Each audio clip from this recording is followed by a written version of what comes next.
how important it is to continue the circle of life by reproducing.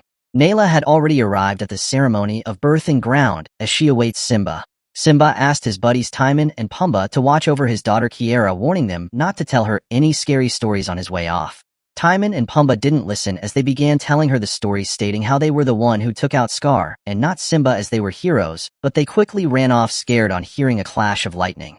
It turns out Rafiki paid Kiara a visit as Kiara told of how brave her father is and whether she could be just like him. So Rafiki decides to tell her a story, the story of Mufasa. The scene showcases a young Mufasa with his parents asking them what the light way they were glancing through was. His mother explained it was a place called Mele, a special place beyond the horizon, which means forever. The long drought was over as rain began falling, bringing joy and gladness among the animals, and they were swimming around. The joy didn't last as misfortune struck as the water level began rising and Mufasa was swept away by the floods. His father rushed to the rescue as he did everything to save him, but as the water pressure began building up, Mufasa was swept far away in the floods. Mufasa slightly regained consciousness as he held on to a pole, and soon realized the water had swept him far, far away. He continued to drift when he met another lion cub, called Taka, who warned him of the alligators rushing to eat him. Mufasa tried getting to shore as Taka tried to help, and as the alligators were closing in on them, Taka's mom, Eshe, came roaring, scaring the alligators away. Eshe didn't want Mufasa to come with her as her pride don't accept outsiders, but Taka was able to convince her, and she agreed. Eshe tried convincing Urbasi, her mate and king, to let Mufasa stay, but Urbasi didn't trust the cub, but Mufasa had a sense of humor, so Urbasi decided to give him a chance to become a member of the pride if he can win Prince Taka in a race. The race kicks off as Taka and Mufasa began running, trying to get past each other. After running past countless rocks and streams, they were approaching the finish line, so Taka, wanting him to win, slowed down as Mufasa got past him and won the race. Urbasi was disappointed and asked that Mufasa be placed with females as he was disgusted at the outcast. Taka didn't mind as he was delighted. He now had a new brother which he could play with and share everything with. Mufasa and Taka grew into young adults as they did everything together. While playing as usual, they accidentally distracted the adult lions who were having a nap, causing Urbasi to lash out at Simba, stating he will never be accepted as family, and sent him to join the females' hunt. Taka wanted to join as hunting seemed fun, but his father warned him to be wary of Mufasa as he was a stray who can betray him and take his place as heir, but Taka wouldn't believe Mufasa would do something like that. While hunting, Eshe taught Mufasa how to listen and differentiate different animals by the sound of their footstep. Eshe also taught Mufasa how to hunt in pack as Taka observed them from a distance, and while they were still at it, a pride of white lions trying to take over the territory attacked the Urbasi's pride, inflicting great damage on them. Eshe was surrounded as Taka got scared and ran off as he had never hunted, and seemed to be defenseless, while Mufasa got into action as he began taking out the enemy pride. Mufasa inflicted great damage, so the enemy pride had no choice but retreat for the time being. Urbasi acknowledged Mufasa and thanked him for the role he played in keeping his pride safe, as Mufasa warned him to take precautionary measures as the enemy was planning a counterattack. Urbasi seemed disappointed at his son Taka as his mother led him away to comfort him. The enemy pride gathered as one of the lions returned from battle, but the king's son happened to die, and as it was their responsibility to keep the prince safe, the king, Kiros, ordered her execution and swore vengeance on Urbasi's pride. King Urbasi realized that enemy's army is greater than his, so to preserve his bloodline, he ordered Taka to venture far away with Mufasa so that if they are defeated, his bloodline might continue. Mufasa wanted to stay and fight, but Eshe was able to convince him by telling him to go to the special place his birth mother told him about with Taka. Taka apologized to his mom for his cowardly act as Eshe comforted him, and they were soon on their way. The enemy pride surrounded Urbasi and his pride as the enemy king told them how he planned to take vengeance for his son's death by eliminating their bloodline. Kiros' pride finished off Urbasi and his pride and began chasing after Mufasa and Taka to take them out. Mufasa and Taka were running and stopped as they seemed to be halted by a river fall. Mufasa didn't want to jump as his childhood trauma was still very much active as it slowed them down, so the enemy pride caught up to them. In an attempt to escape, Taka pushed Mufasa into the water so they can escape as Kiros sends his soldier after them. She happened to be closing in on them when she got attacked by alligators and was finished off. The alligators set their eyes on Mufasa and Taka, but they were able to make it on time to shore before the gator got to them. They were moving around ashore when their attention was brought to another lioness. Thinking it was from the enemy pride, they tried evading her, but she introduced herself as Sarabi and explains to them that she was only trying to find her pride as some of them were captured by the outsiders. She introduced them to Zazu, a member of the king's court, in her pride, and as Mufasa and Taka wanted her to come with them as they were heading to Mele, she broke it to them that Mele was just a myth. They were still going back and forth with it when they got alerted by the sound of baboons, and stayed in ambush as they were starving. The baboons engaged in a huge argument as they didn't like Rafiki because he wasn't like the other baboons, as he speaks to insects, say strange things, and was able to conjure certain spirit. They wanted to banish him as only one stood up for him, but Rafiki didn't want to stay either, as it was now time to leave and find a new family. Rafiki ventured off as the lions stayed in ambush, and as he passed by them, Mufasa rushed out to scare him, but he didn't flinch, making them surprised as he wasn't scared of a lion.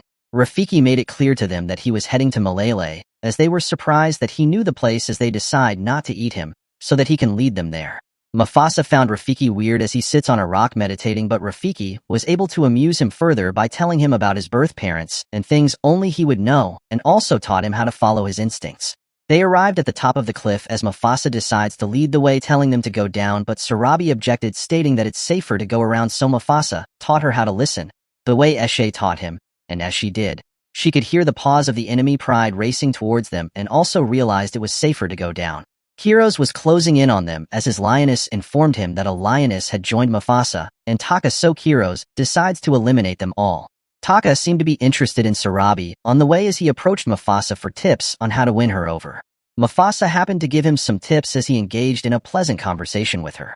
They arrived at a distance where elephants seemed to be migrating, and as Mufasa discovered wrong patterns in their migration, they quickly realized Kiros' pride had caught up to them. Rafiki sought refuge in a tree while Sarabi, in an act of desperation, dropped a beehive as the elephant got stung, and this ignited a stampede as the elephant began running helter-skelter. Sarabi got hurt during this process as Taka cowardly hid while Mufasa rushed towards her and saved her, hiding away from Kiros' sight, who seemed to be disappointed as he left. Rafiki was hanging on a branch at the time as it broke off, and he was delighted to have gotten a new staff. He quickly rushed towards Sarabi, who happened to be hurt, and was able to save her as he was an oracle. Mufasa told Sarabi it was Taka who saved her from the stampede, so as to win her over for his brother, and she thanked Taka, and they continued on the way. Still on the way, Mufasa realized that Kiros' pride, also called the Outsiders, were different, and could trace them with their paw print, so he requested assistance from Zazu, as Zazu was able to flap his wing and hide their tracks. The Outsiders arrived as Kiros was disappointed as he could no longer track them, and ordered his pride to stay around as they could be anywhere. Sarabi began to develop feelings for Mufasa as she was amazed by his abilities, and she felt he had the qualities of a king, but he stated it was Taka who had the king's blood in his veins. The two developed feelings for each other at that moment, as there was an air of romance among them. Taka watched from afar as his heart was filled with disdain and jealousy as he wandered off and met with the Outsiders. Taka spoke with King Kiros and suggested an alliance, as he promised to deliver Mufasa to him, as it was Mufasa who killed his son, and also promised to take them to Mele. King Kiros was delighted as he accepted his offer, and Taka returned as he told Mufasa and Sarabi that he had been out hunting. Still on the way, they were surprised on seeing a beautiful sight as they rushed towards. The myth was true. They had arrived at Mele, where the animals were in harmony. The grass was green with flowing water. It was a living paradise. Rafiki called Mufasa attention, stating how his prophecy of the place was true, and also how Mufasa was now his brother. Other animals approached Mufasa, stating he could lead dangerous animals here, but Mufasa assured them that he covered his tracks. Well, he talked too soon as the Outsiders arrived, stating all they want was Mufasa. Mufasa tried rallying the crowd as Sarabi went out to find other lions, while Rafiki tried assisting him in whatever way he can. Mufasa was surrounded, and at that moment, he was now aware of Taka's betrayer, as Taka accused Mufasa of stealing his destiny as Kiros engaged in a huge confrontation, but he was outnumbered, so he got out to find help. Sarabi tried convincing the lioness to help fight, but they were reluctant until Mufasa came around and spoke like a king as he gave a wonderful speech to all the animals, and they all decided to assist.